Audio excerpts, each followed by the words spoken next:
شروع اللہ کے نام سے جو بڑا مہربان اور نہایت رحم فرمانے والا ہے۔ الصلاۃ والسلام علیکہ یا رسول اللہ وعلی آلک واصحابک یا حبیب اللہ۔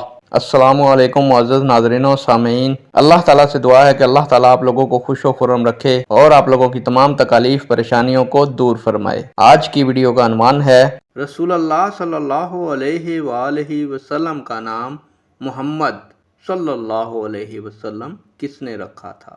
امید کروں گا کہ یہ معلومات آپ کے علم میں اضافہ فرمائے گی اور آپ اس ویڈیو کو شیئر کریں گے، چینل کو سبسکرائب کریں گے تاکہ دوسرے لوگ بھی اس معلومات سے مستفید ہو سکیں۔ بڑھتے ہیں ویڈیو کی جانب۔ پیارے دوستو، رسول اللہ صلی اللہ علیہ وآلہ وسلم کا نام محمد صلی اللہ علیہ وسلم آپ صلی اللہ علیہ وآلہ وسلم کے دادا عبد المطلب نے رکھا تھا۔